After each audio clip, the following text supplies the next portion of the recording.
skinny love just last a year. To pour a little soul we will never hear. My, my, my, my, my, my, my, my. Staring at the sink of blood across from you. What we need in education is a much better understanding of students and learning from a motivational perspective, from a psychological perspective. Grit is passion and perseverance for very long-term goals. Grit is having stamina. Grit is sticking with your future, day in, day out, not just for the week, not just for the month, but for years, and working really hard to make that future a reality.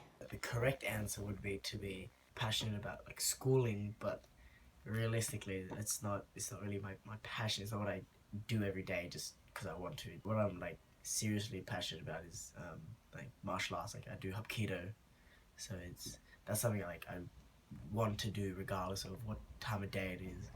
I just want to keep going. Like if someone asks me about school, I try and shake it off as soon as possible. But when they ask me about Hapkido or how that's going, I'm ready to talk about it all night. Like, at the moment, I'm doing 4 times a week, just regular classes, trying to get like this attendance up so I can do my black belt in September. I train for the demo team, the demonstration team that we've got.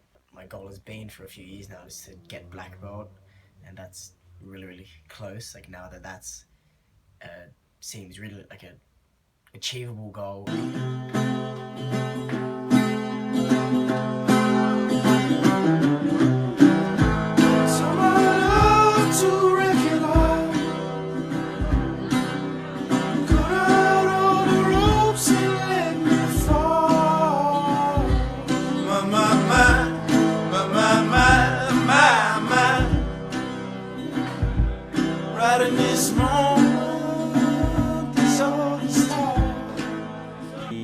Training black belt test usually 7-8 hour test. Technical, physical, and your strong mind and sparring, everything this test. But now everybody not give up, still keep going. It's 8-hour test. Black belt way is first step, start your split training. After more older, he doing uni and business too. How much you happening, your body pain, how much you can keeping going. This goal making, this minding training. That's why I'm just not conditioning, not health. How much your spirit, stronger minding. This one. Longer training, you can get it. The best student never gives up on trying to learn what he or she needs until it becomes second nature, both in technique and attitude. Difference. Yeah. He's going to have to come back to you.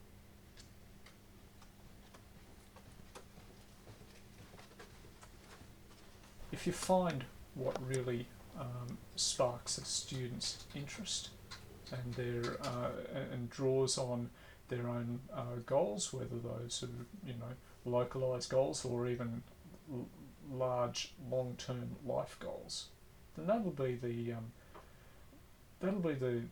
spark that starts the motor running and keeps them motivated to really persist with learning in that area.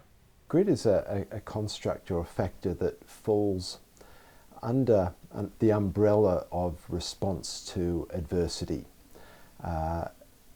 Other constructs or factors that fall under that umbrella include resilience, buoyancy, coping, mental toughness. Research in this area that's made it to Australia, probably the big one is resilience, and so that's been around for a couple of decades now. But more recently, grit has received attention and interest in Australia, and so increasingly schools and And other areas of performance like sport and the arts, the word, whereas resilience was quite a common word, the word grit is starting to creep in, and indeed some schools are taking it on as the specific factor or construct that they're interested in their students developing. There's a bit of a debate at the moment as to whether you can take whole school approaches to this sort of thing, or whether it's such an individualised thing you really need to be assisting individuals. What we tend to find is that a more individualised approach to almost anything in education is generally more effective than whole school approaches. So there can be a whole school interest in grit and resilience and so on, but when it comes to nurturing that construct, a little more of an individualised approach is necessary. So for example, one approach to enhancing grit and resilience and coping and buoyancy is, for example, through goal setting, where you set a goal, you have something to work towards, and when that goal is set and you map out the steps involved in getting there, you're in a much better place to deal with setbacks as it arises, because you can return to the game plan as to what you're planning to do, and you can keep an eye on the goal, and that enhances perseverance as well. And so different children will have different goals, and different children will have different plans and steps in working towards that goal. So even though there'll be a whole school or a whole class interest and focus on resilience and grit, we find that a more effective approach is to individualise that where you can. School-wise, my long-term goal is to get into uni, preferably some sort of a course that'll help me get into chiropractic science or physiotherapy, and then eventually work beside my dad in the practice that he's got. I want to be like a chiropractor or physiotherapist that focuses not like specifically on sports injuries, but I want that to be like a big part. When someone gets injured at training, I can help and I can feel more useful. Your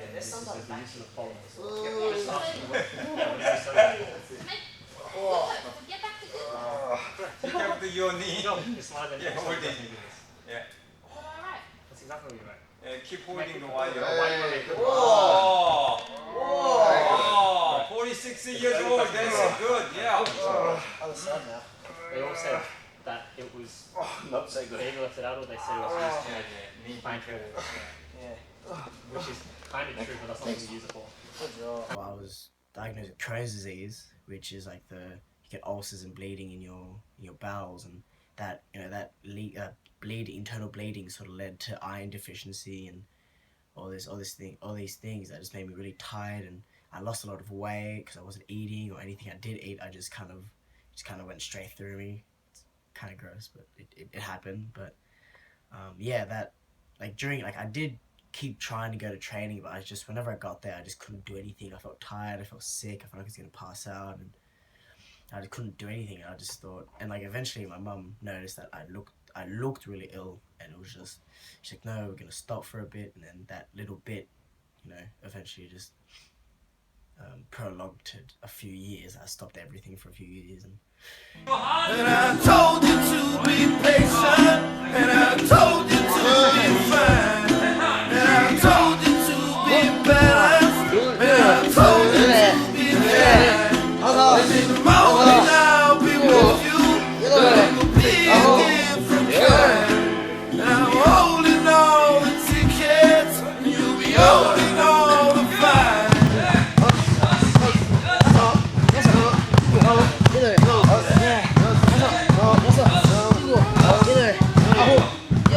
got myself back on track, and eventually it sort of empowered me to go back and prove everyone that I'm not that chubby little sick boy anymore, that I can be a lot stronger than I look.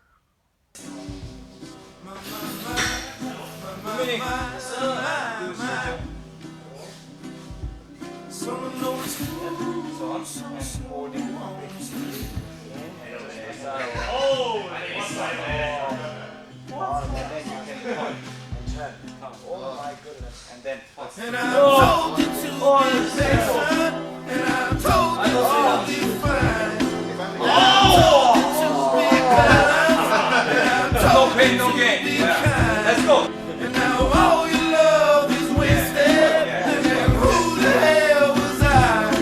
And I'm breaking at the bridges. And at the end of all your life.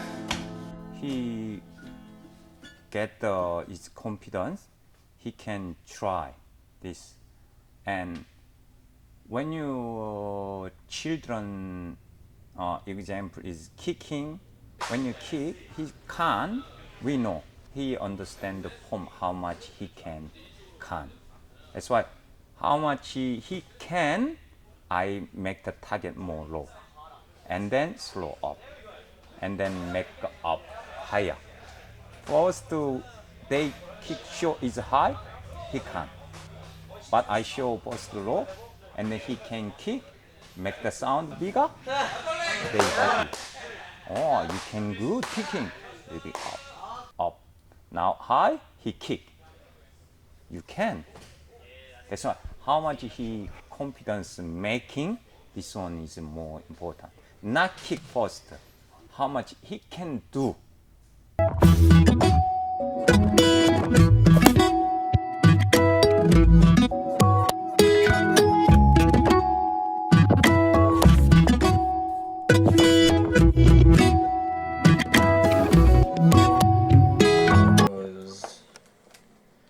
This stuff here is all my notes that I've written. So just reading through. So that's what you wrote in your book in the 23rd of the 11th, 15. The words there. It was over, there's multiple topics, right? So there's Yep. 4 sort of parts we look at. They just happen to be color-coded. So you did all of them. You know, getting these dot points into my head so that for the exam in a few weeks, I don't have to look at it as hard as I have in the past. I'm not learning again. I'm just, I go through the syllabus and I go, the healthcare in Australia, to write about it for 3 pages. I have these, 6 these 6 points that I have to be able to write about.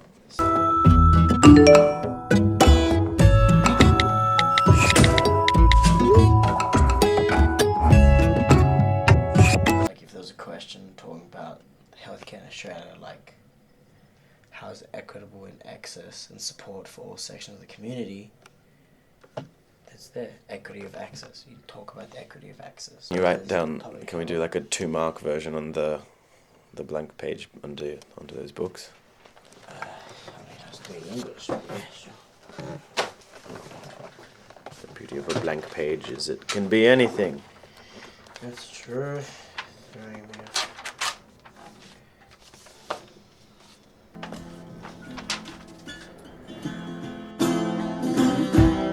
Who will love you? Who will find? Who will fall behind? Healthcare is equitable to a moderate extent, so that'd be 1 tick there.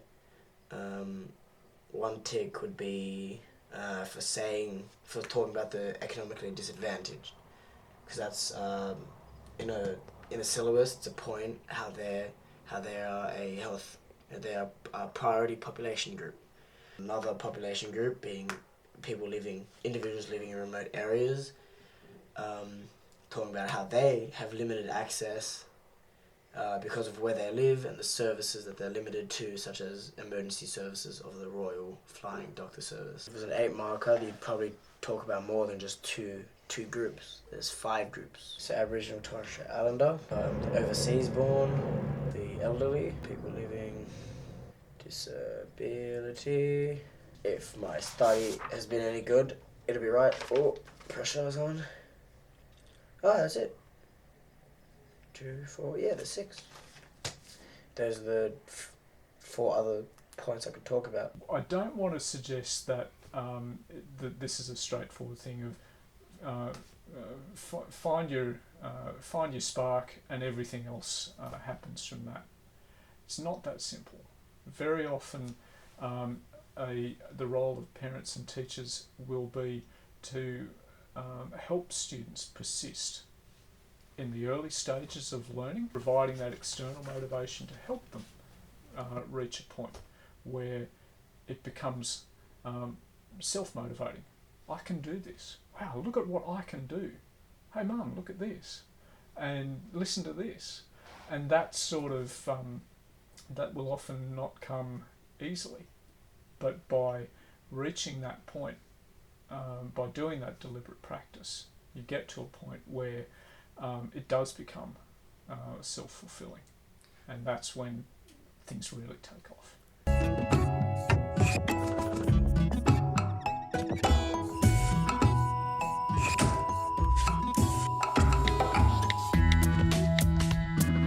Dad got you these posters, didn't he? Sure, yeah, he did. And do you look at them? Yeah, they're on my wall. Walk past them every Do day. you had some knee problems a while ago. I did. Because this was pulling everything off to the side, the kneecap was kind of off track as well. So you know how like when my wardrobe malfunctions, I can't move it because it's off its tracks? Yeah. Same thing that kind of happened to my kneecap. So what happened was like, so this is like the part that like the cap is meant to like track on, but because of the muscles pulling it off to the side a little bit. So do you know what caused that? Oh, the tightness in the... I think it's because I was doing so much exercise and activity prior to the whole Crohn's disease, and then as soon as I got it, I stopped everything all of a sudden. And then as soon as I stopped, I just stopped doing everything, so all my muscles got kind of confused, and they were like, oh, okay, this isn't right, but then they were kind of tensed up, because I just ceased activity like all of a sudden, so everything just kind of stopped and tightened. What I was doing is I was doing like a spinning kick, and what you're meant to do is you come off your heels so that you can spin. Step drop. At the time I didn't, so my knee stuck, and so my knee kept turning, and so all of a sudden all I heard was a really loud pop. That's all the movement I could get at the time, like that, because the meniscus, which is, where was it? I think it was more on it was here. It was really close to a tear, and because I strained it so far, it kind of freaked out. So all I had to do was I had to tape up my leg so that it wouldn't overstretch it anymore, so I couldn't go further than like here. Had to keep trying to extend my leg. Neuromuscular facilitation stretching. It's stretching with a type of resistance. A good example of that is when you're like stretching your neck, when you're bending it forward, rather than pulling your head forward, you're trying to bring your head back, but you're still pushing it forward. So it's like strengthening the muscle as well as kind of stretching it out a little bit.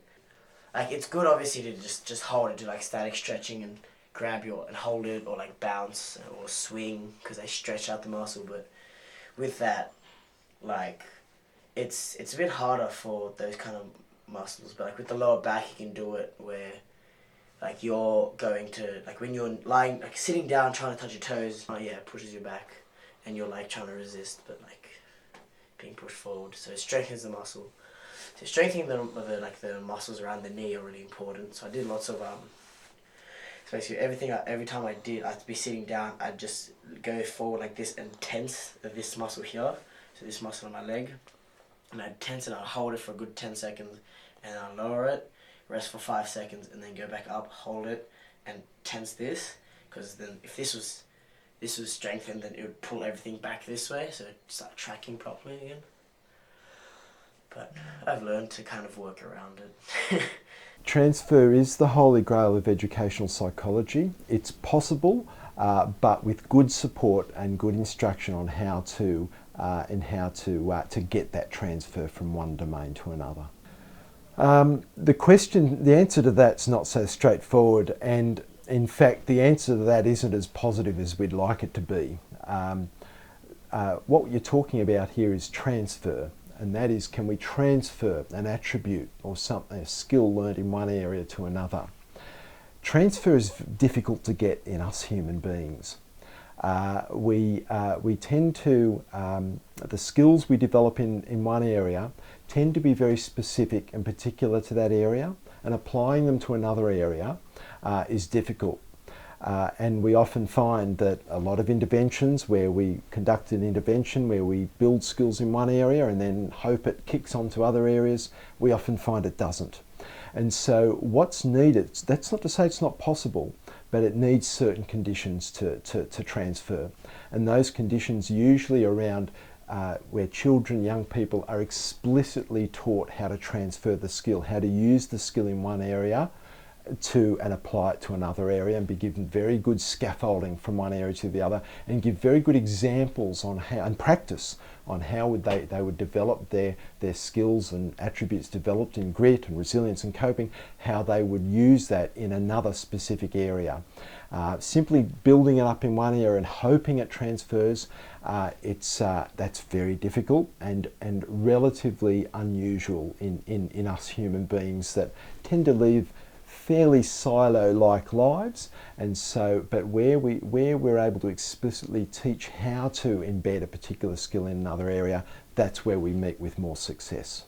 Having said that transfer is very difficult, another part of this equation is that we have certain personality traits and dispositions that will carry from one situation to another.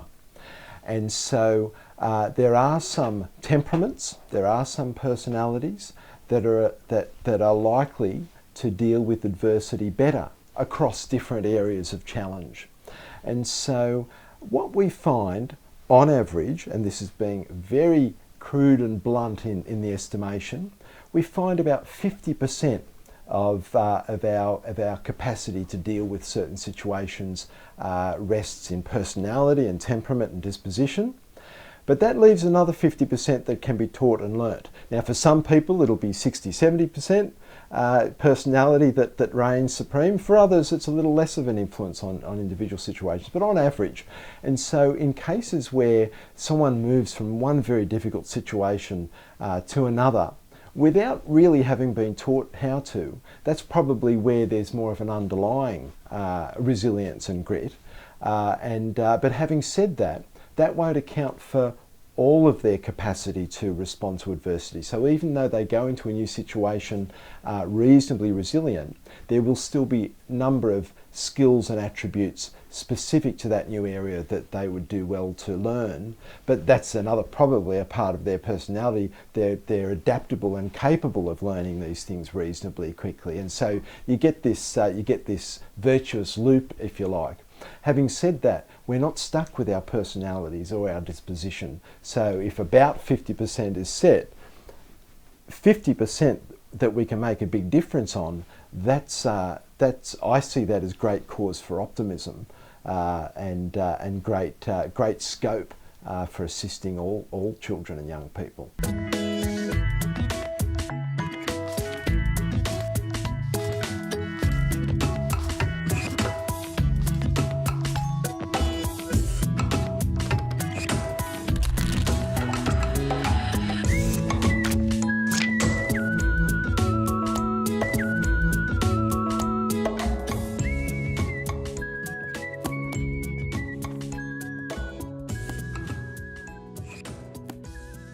That's the thing about Gonski.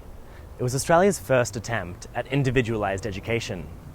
The initial report recommended needs-based funding, which most people think of as funding special needs resources. But Gonski's working right here at Fort Street Selective High School, because the needs of gifted and talented students are as individualised as special needs students. Grit is just the latest buzzword in self-directed learning, which experts agree is the future of education.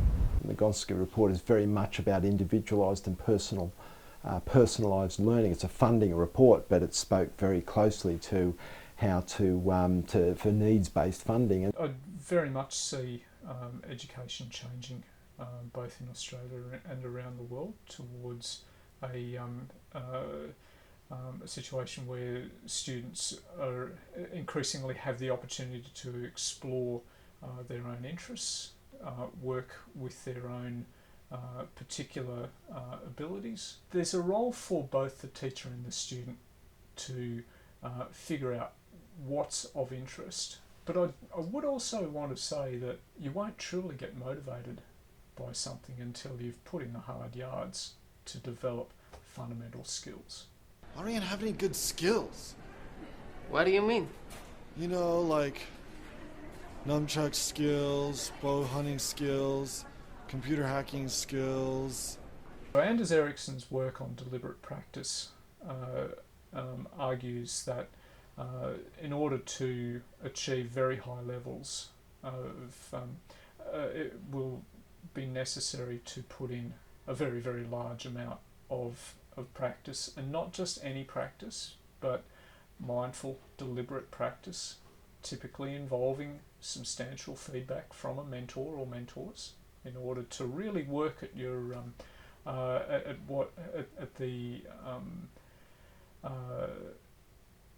at the point where real improvement is still possible. So not just settling for good enough, but pushing past that. I push people beyond what's expected of them. I believe that is an absolute necessity. I want to be one of the greats. I would never let him put my son through hell. Why would you let him get away with what he did to you? There are no two words in the English language more harmful than good job. Doing that work will often not be particularly fun. It will take substantial effort. Arguably, it will take grit. So far, the best idea I've heard about building grit in kids is something called growth mindset. This is an idea developed at Stanford University by Carol Dweck, and it is the belief that the ability to learn is not fixed, that it can change with your effort. Dr. Dweck has shown that when kids read and learn about the brain and how it changes and grows in response to challenge, they're much more likely to persevere when they fail, because they don't believe that failure is a permanent condition. Co dzisiaj zrobiłeś trochę? English cały dzień. 5 godzin przechodziłem.